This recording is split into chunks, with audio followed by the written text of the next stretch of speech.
Here we go. This is our group, Residential System Design, our group assignment. Here we got George, Leal, Santos, Renee, and myself, of course. And we're just going to kick it off with our first part, which is load calculations. George, what do you got to tell us about that? Well, I drew this little diorama so you can see load calculations. All right. In order for any HVAC technician or company to know what is the right unit for a house, it is important that they first get the proper load calculations. Load calculations help us understand what is the proper tonnage unit to be installed by having all the important details of the construction of the building. This includes floor material, wall material, the type of installation used in the walls and in the attic. And it even takes into consideration which way the house faces North, and the south. city that it's in. Load calculations ensure that cooling and heating is done properly in any house. Without load calculations, complications like oversized or undersized ductwork and improper tonnage usage can occur. This is an inconvenience that can cost a lot to fix, so load calculations ensure that doesn't happen. Doing proper load calculations saves time for everyone, and this is the best cooling and heating results for any house. Yeah. And you can do it like manually and do some software also, right?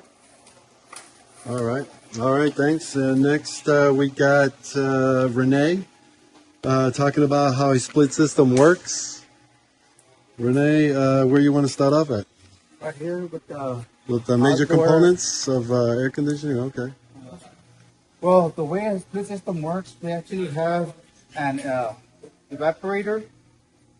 condenser and an evaporator, which there's a liquid and vapor running through copper lines. Right.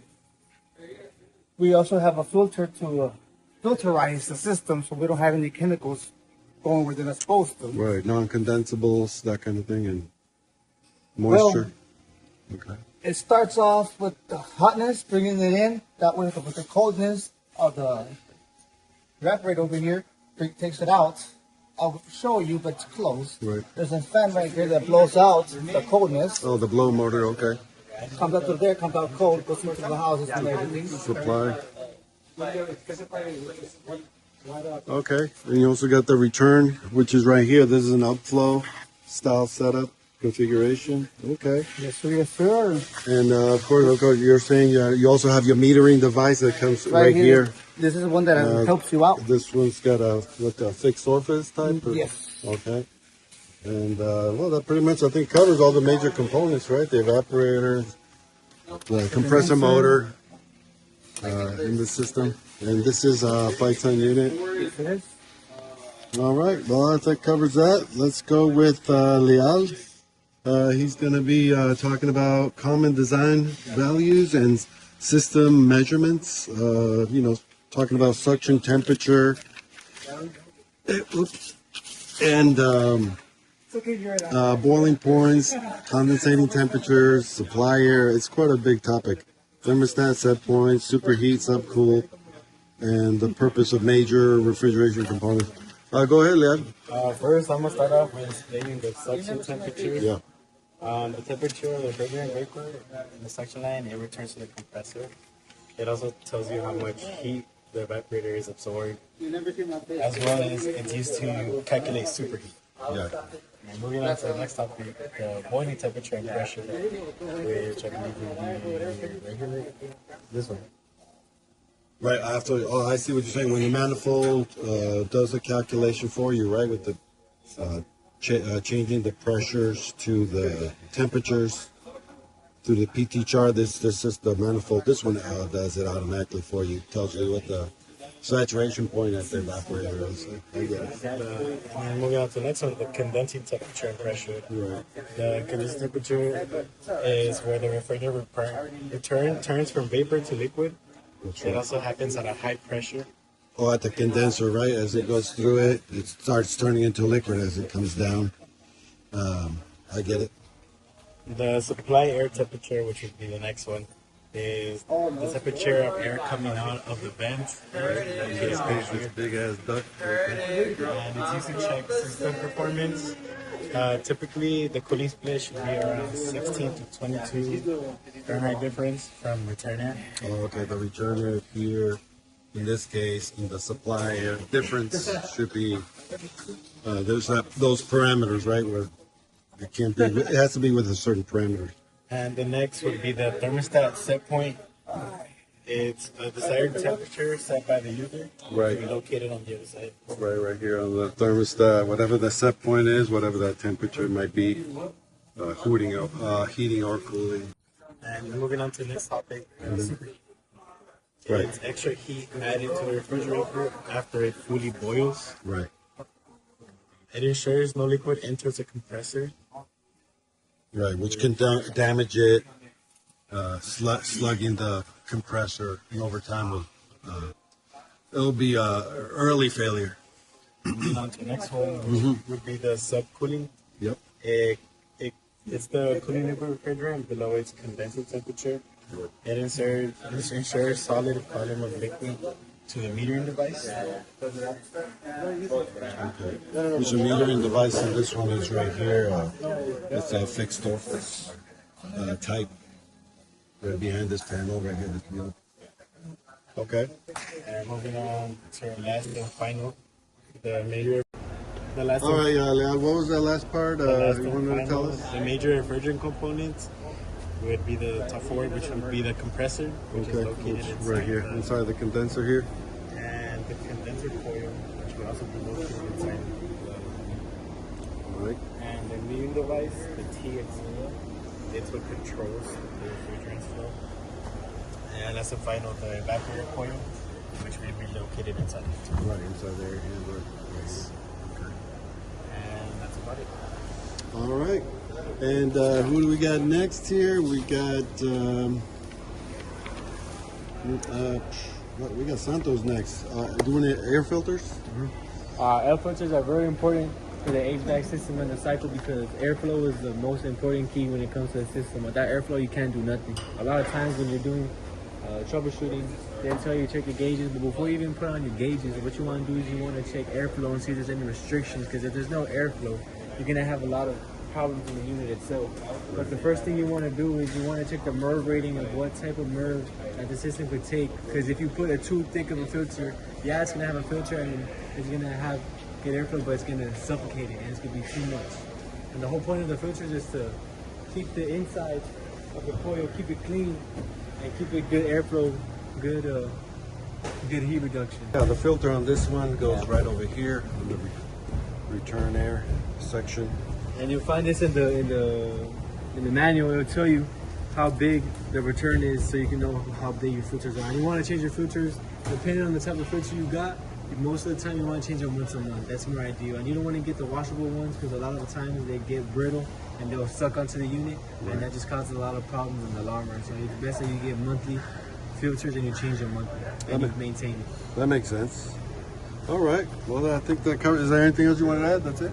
All right. We got next covering thermostat operation. We got Renee covering thermostat operation. What do you got on thermostat?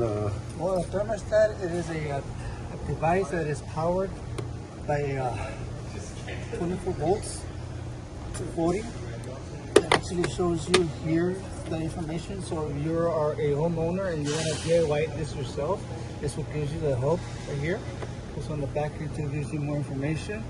Well, wires have to be set correctly for your temperature to be able to do its job. You have a cooling and a heating, of course, auto and on. It runs towards the outside condenser. Here, it gives you the power. Also, you have to run it towards an outlet, which will have to be done by an electrical. Electrician would have to That do way all that wiring. you have your thermostat running, everything powered up correctly. You have your system running pretty good. Okay. Well, all right. That covers that area. Next, we got Santos. He'll be covering liquid line filter dryer. Liquid line filter Sorry, dryer is very George. important to the system because it's like it clean and make sure that there's no dirty particles in the refrigerant cycle. All the dirty particles that you get in the refrigerant cycle, for example, when you solder, even when you solder with nitrogen, there's still a chance that the particles are going to stay in the system, running into the system. This catches everything that you need to make sure that it doesn't clog up and mess up. Because if you don't have this, yeah, maybe you wouldn't need it, it would still run, but your compressor will clog up really fast and that would be a big problem really quick.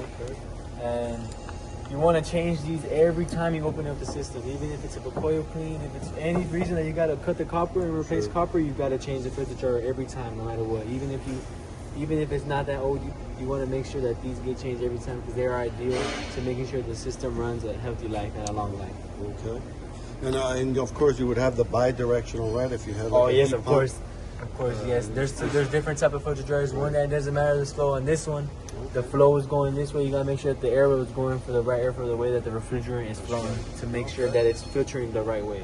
Okay, cool. Well, that covers that. Next, we'll do insulation of the copper lines.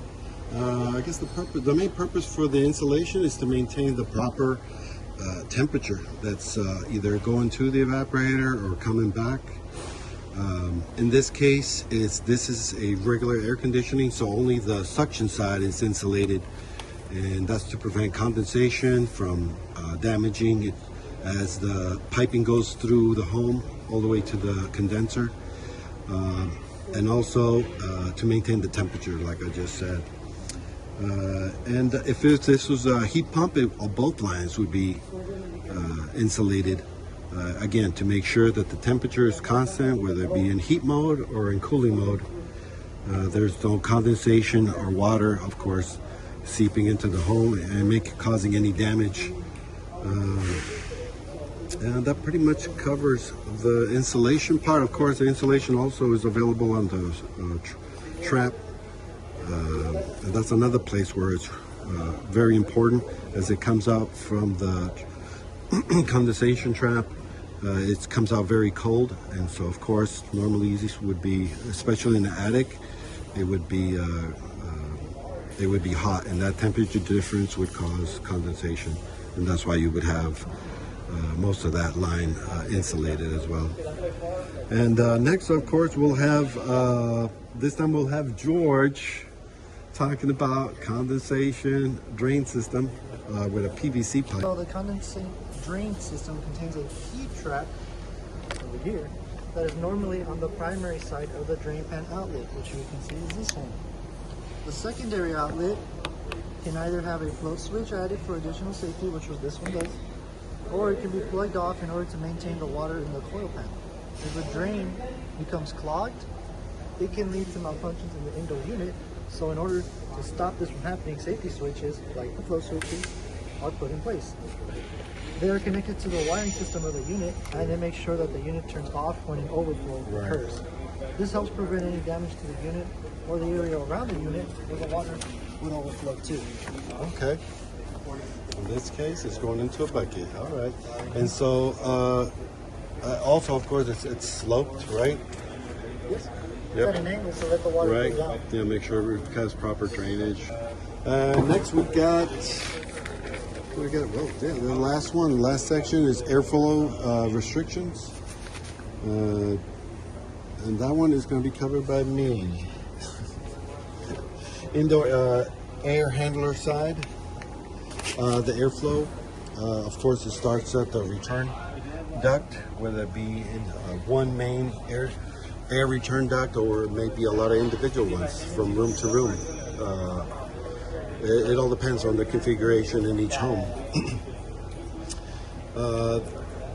Any restrictions, of course, would prevent the system from reaching its proper boiling point temperature, in this case at the air handler, which could cause freezing up, high amperage.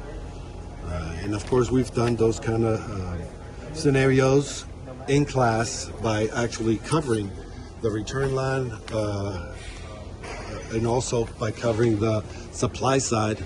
And that's how we know we've covered those topics, showing that the system does, the pressures go up when we restrict the system from having proper airflow in either the condenser at the supply side or at the return side. And of course, all those airflow is very important because of that. It maintains the constant pressures and temperatures that's required for the system to operate properly and for the cooling air to function efficiently. Airflow, normally the number one thing to make sure you do before you take any pressure readings, to get accurate pressure readings, you need to make sure airflow is correct. That means your coils need to be clean, at the air handler and at the condenser, because those readings could throw you off. Once you connect your gauges, you could be looking at erroneous numbers.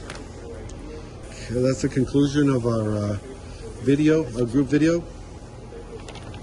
Thanks for your time. Bye.